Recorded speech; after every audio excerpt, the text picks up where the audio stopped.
Sir, आज मैं एक ऐसा मुद्दा उठाना चाहता हूं जो लोगों की सेहत से जुड़ा हुआ है। खाने में खतरनाक मिलावट का मुद्दा, फूड अडल्ट्रेशन का। सर, बाजार में प्योरिटी का लेबल लगाकर, फर्जी लेबल लगाकर खुलेआम जहर बेचा जा रहा है। दूध, मसाले, edible oils, package food, beverages, सब में unsafe additives, harmful chemical, high saturated fat, sugar और सॉल्ट डालकर मिसलीडिंग न्यूट्रिशनल क्लेम्स के साथ कि ये सेहत के लिए अच्छे हैं, एनर्जी बूस्टिंग है, बेचा जा रहा है। सर, हालात ये हैं कि आप दूध खरीदिए तो उसमें यूरिया मिलता है, सब्जियां खरीदें उसमें ऑक्सीटोसिन है, पनीर के अंदर स्टार्च और कॉस्टिक सोडा है, आइसक्रीम में डिटर्जेंट पाउडर मिलता है, फ्रूट जूस में सिंथेटिक फ्लेवर और आर्टिफिशियल कलर, एडिबल ऑयल में मशीन ऑयल, गरम मसालों में ईंट का पाउडर और लकड़ी का चूरा, चाय में सिंथेटिक कलर, चिकन और पोल्ट्री आइटम में एनाबॉलिक स्टेरॉइड्स, शहद में शुगर सिरप और येलो डाई, यहां तक कि देसी घी में जो मिठाई बननी चाहिए वो भी वेजिटेबल ऑयल और वनस्पति से बनती है। सर, आप सोचिए कि जब एक माँ अपने बच्चे को दूध का ग्लास देती है सोचकर कि इसमें कैल्शियम है, प्रोटीन है, मेरा बच्चा तंदुरुस्त बनेगा, उसे इस बात का अंदाजा भी नहीं है कि वे एक यूरिया और डिटर्जेंट का डेंजरस मिक्स अपने बच्चे को पिला रही है। सर, एक रिसर्च बताती है कि मिल्क के सैंपल्स में 71% सैंपल्स में यूरिया और 64% सैंपल्स में न्यूट्रलाइजर जैसे सोडियम बायोकार्बोनेट पाए गए।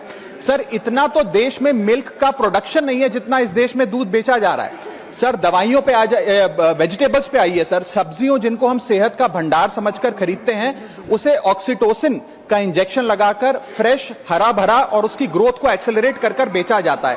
ऑक्सीटोसिन सर वो हार्मफुल केमिकल है जिससे dizziness, headache, heart failure, infertility और कैंसर जैसी बीमारियां होती हैं। सर, वर्ष 2014-15 से लेकर 25-26 के बीच में जितने भी सैंपल्स की जांच हुई उसमें 25% सैंपल्स में मिलावट पाई गई, यानी कि हर 4 सैंपल्स में 1 में मिलावट पाई गई। न जाने कितने बीमार हुए, कितने अस्पताल में गए और कितनों की जानें चली गई। Sir, food adulteration is a raising health crisis और खास तौर पे ये बच्चे, बुजुर्ग और महिलाओं, प्रेग्नेंट महिलाओं के लिए खास तौर पे एक खतरे की घंटी है। इससे भी ज्यादा चौंका देने वाली बात वो है सर कि जो प्रोडक्ट्स भारत में बनते हैं लेकिन इंटरनेशनली बैन हो गए, जैसे कि इस देश की 2 सबसे बड़ी गरम मसाले बनाने वाली कंपनियों के प्रोडक्ट्स यूएस, यूके और इनफैक्ट पूरे यूरोप में इसलिए बैन हो गए क्योंकि उनके अंदर कैंसर कॉजिंग पेस्टिसाइड्स पाए गए।